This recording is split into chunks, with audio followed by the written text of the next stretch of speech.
পশ্চিমবঙ্গের সকল ছাত্রছাত্রীকে জানাই আরেকবার স্বাগতম। আশা করছি তোমরা সকলে ভালো রয়েছো এবং যে ক্লাসগুলো দিচ্ছি সেগুলো মনোযোগ সহকারে দেখছো। তো দেখো, আজকে যে বিষয়টা নিয়ে আলোচনা করতে চলেছি সেটা হচ্ছে ইসোনোফিলিয়ার আরেকটা তোমাদের এমসিকিউ এর সেট। তো তোমাদের ডিটেলস ক্লাস দেওয়ার হয়েছে, তোমরা আগে ডিটেলস ক্লাসটা দেখে নাও, তারপরে এমসিকিউ প্র্যাকটিসগুলো করব। তো দেখো, সর্বপ্রথম যে প্রশ্নগুলো রয়েছে সেগুলো নিয়ে একবার আলোচনা করি। তো দেখো, প্রথম প্রশ্নে যেটা রয়েছে সেটা দেখো, 1 নম্বর প্রশ্ন, ইওসিনোফিল কোষ কোন শ্রেণীর অন্তর্ভুক্ত, অর্থাৎ যে সেলের অন্তর্ভুক্ত সেটি কোনটি? হোয়াইট ব্লাড সেল, না রেড ব্লাড সেল, না প্লেটলেট, না প্লাজমা? তাহলে দেখো, এটা কি হয়ে যাবে? এটা তোমাদের হয়ে যাবে option A, white blood cell, অর্থাৎ শ্রেষ্ঠ রক্তকণিকা। ইসোনোফিল শ্রেষ্ঠ রক্তকণিকার অন্তর্ভুক্ত। তারপরে সেকেন্ড প্রশ্ন, ইসোনোফিল কাজ কি? ইসোনোফিল কী কাজে ব্যবহৃত হয়? তো দেখো, ইনসুলিন তৈরি, ব্যাকটেরিয়া ধ্বংস, না অ্যালার্জি প্রতিক্রিয়া নিয়ন্ত্রণ, না অপশন ডি রক্তচাপ নিয়ন্ত্রণ? ইসোনোফিল কি করে? ইসোনোফিল কিন্তু অ্যালার্জি প্রতিক্রিয়া নিয়ন্ত্রণ করে, অর্থাৎ অপশন সি হয়ে যাবে 2 নম্বর প্রশ্নের সঠিক উত্তর। তারপরে 3 নম্বর প্রশ্ন চলে যায়। দেখো, নিচের কোন রোগে ইসোনোফিলিয়া দেখা যায় না? অর্থাৎ যে রোগে ইসোনোফিলিয়া দেখা যায় না সেটি কি? আজমা ওয়ার্ম, না ইনফেকশন, না টিউবারকুলোসিস, না একজিমা? তো দেখো, যার ক্ষেত্রে ইসোনোফিল দেখা যায় না সেটা হয়ে যাবে তোমাদের টিউবারকুলোসিস, অপশান সি টিউবারকুলোসিস হয়ে যাবে সঠিক উত্তর। পরবর্তী প্রশ্ন, 4 নম্বর প্রশ্ন, দেখো, ইসোনোফিলিয়ার প্রধান রক্ত পরীক্ষা কোনটি? তাহলে কোনটি? আইএসআর, না সিবিসি, না আরবিএস, না এলএফটি? ইসোনোফিলিয়ার প্রধান রক্ত পরীক্ষা এর মধ্যে কোনটি হয়ে যাবে তোমাদের? Option B, CBC. এ নিয়ে কিন্তু আমরা আগের ক্লাসে আলোচনা করেছি, তো অবশ্যই যদি না দেখে থাকো আগের ক্লাসটা দেখে আসো। পরবর্তী 5 নম্বর প্রশ্ন, দেখো, আয়ুর্বেদ মতে ইসোনোফিলিয়া কোন দোষের প্রাধান্য ঘটে? তো দেখো, যে দোষের প্রাধান্য ঘটে, পিত্ত, না কফ, না বাত, না রক্ত? অর্থাৎ আয়ুর্বেদ মতে যে দোষের ফলে এটি হয়ে থাকে ইসোনোফিলিয়া রোগটা, এটা কি হয়ে যাবে? এটা হয়ে যাবে তোমাদের অপশন বি, কফ দোষের ফলে কিন্তু ইসোনোফিলিয়া হয়ে থাকে। পরবর্তী 6 নম্বর প্রশ্ন, দেখো, আমা কি? অর্থাৎ আমা কি শরীরের শক্তি ও অপাচিত টক্সিন, এক প্রকার রক্ত, না ত্বকের রোগ? তো দেখো, আমা হচ্ছে তোমাদের অপাচিত টক্সিন, অর্থাৎ যেটি পচন হয় না, অর্থাৎ একটা দূষিত পদার্থ বলা যেতে পারে।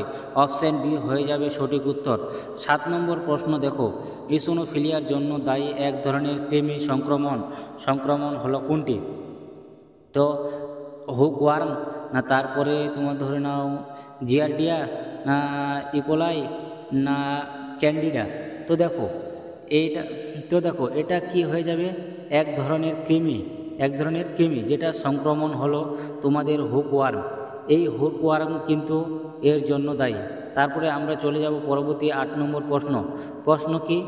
ইসোনোফিলিয়া আক্রান্ত ব্যক্তির সাধারণ উপসর্গ কোনটি? তো দেখো, সাধারণ উপসর্গে র্যাশ, চুল পড়া, না চোখে জ্বালা, না মাথা ঘোরা?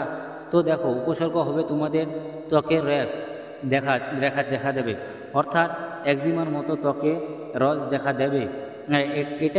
এটাই হচ্ছে প্রথম সাধারণ উপসর্গ বা সিস্টেম। তো দেখো, অপশন এ হয়ে যাবে তোমার 8 নম্বর প্রশ্নের সঠিক উত্তর।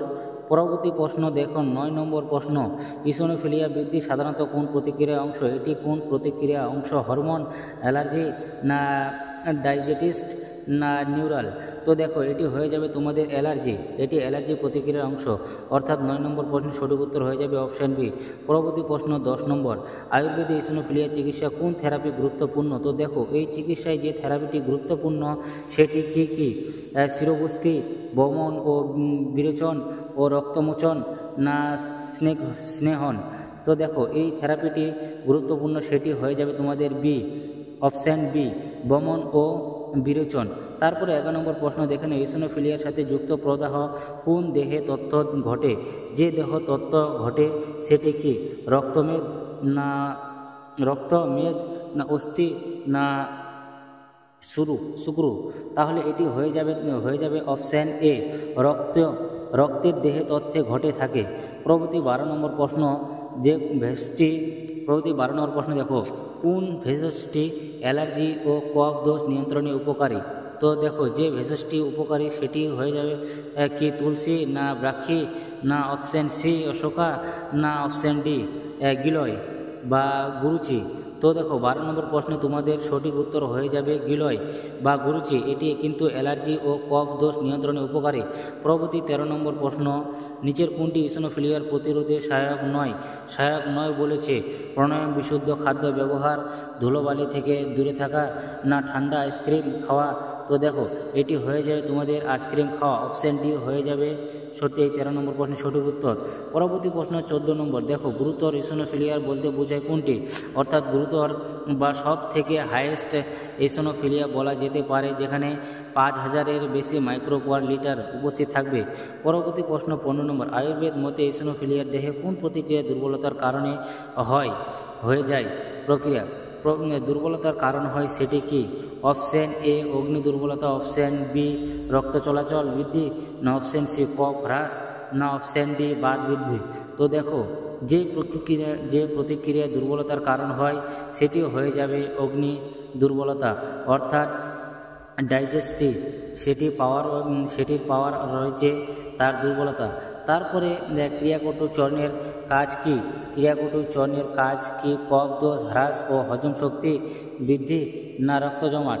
তো না অপশান ডি এই অস্থি শক্তি, না ঘুম বৃদ্ধি।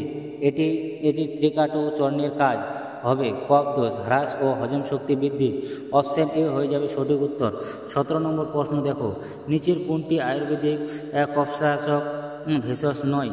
তো কোনটি আয়ুর্বেদিক কফশাসক ভেষজ নয়? আদা, না কালো মরিচ, হলুদ, না চিনি? তো দেখো এটি হয়ে যাবে অপশান ডি চিনি কিন্তু কফ নাশক ভেষজ নয়। 18 নম্বর প্রশ্ন, দেখো অ্যালার্জি রিনিটিস থাকলে ইসোনোফিলিয়ার কি হয়? তো দেখো অ্যালার্জি রিনিটিস যদি থাকে তাহলে কিন্তু ইসোনোফিলিয়া কি করে? ইসোনোফিল কিন্তু বেড়ে যায়, অপশান ডি হয়ে যাবে সঠিক উত্তর। এরপর 19 নম্বর প্রশ্ন, দেখো হরিদ্রা বা হলুদ কিভাবে সাহায্য করে ইসোনোফিলিয়া রোগে? রক্ত শুদ্ধ করে ও প্রদাহ কমায়, না অপশান বি কফ বাড়ায়, না অপশান সি ঘুম আনে, না অপশান ডি চুল বাড়ায়? এটি হয়ে যাবে অপশান এ রক্ত শুদ্ধ বা পিউরিফাই করে এবং প্রদাহ কমায়। পরবর্তী 20 নম্বর প্রশ্ন, ইসোনোফিলিয়ার আক্রান্ত রোগীকে কোন পানি বেশি দেওয়া হয়? তো দেখো যে পানি বেশি দেওয়া হয় সেটি হয় কি ঠান্ডা পানি, না গরম পানি, না সোডা, না দুধ? আক্রান্ত রোগীকে যে পানি দেওয়া হয় সেটি হয়ে যাবে গরম পানি, অর্থাৎ অপশান বি হয়ে যাবে এই প্রশ্নের সঠিক উত্তর। পরবর্তী প্রশ্ন, আমাদের ইসোনোফিলিয়ার দীর্ঘস্থায়ী ক্ষেত্রে কোনটি দেখা যায়? অর্থাৎ যাদের ইসোনোফিলিয়া দীর্ঘদিন ধরে রয়েছে তাদের কোনটি এর মধ্যে লক্ষ্য করা যায়? অপশান কিডনিতে ব্যথা, না অপশান বি ত্বকে চুলকানি ও শ্বাসকষ্ট, না অপশান সি চোখে জ্বালা, না অপশান ডি মাথা ঘোরা? তো দেখো দীর্ঘস্থায়ী যদি কারোর ক্ষেত্রে এই রোগটি হয়ে থাকে তাদের কিন্তু ত্বকে চুলকানি ও শ্বাসকষ্ট দেখা দেবে, অর্থাৎ অপশান বি হয়ে যাবে এই প্রশ্নের সঠিক উত্তর। পরবর্তী 22 নম্বর প্রশ্ন, ইসোনোফিলিয়ার আধুনিক চিকিৎসার প্রথম পদক্ষেপ কি? তো দেখো আধুনিক চিকিৎসার প্রথম পদক্ষেপ হলো অ্যালার্জি ও ইনফেকশনের কারণ দূর, তাহলে এটি হয়ে যাবে অপশান বি সঠিক উত্তর। তারপরে 23 নম্বর প্রশ্ন, ইসোনোফিলিয়ার কারণে সাধারণত শরীরের কোন উৎপাদন বেশি জমে? কফ, আম, না বাত, না তেজ, না মেদ?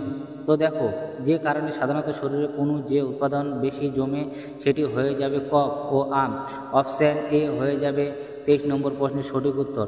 এরপর 24 নম্বর প্রশ্ন, দেখো আয়ুর্বেদ মতে ইসোনোফিলিয়াকে কোন রোগের গোষ্ঠী অন্তর্ভুক্ত ধরা হয়? তো কোন রোগ গোষ্ঠী অন্তর্ভুক্ত ধরা হয়? কফ রোগ, না বাতজ রোগ, পিত্ত, না মেদরোগ?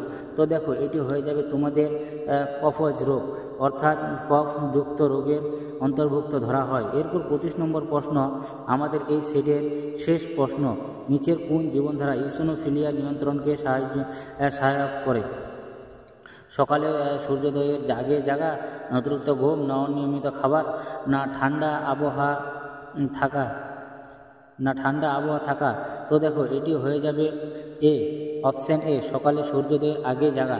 তাহলে এই ছিল তোমাদের এই সেটের যে 25টি প্রশ্ন।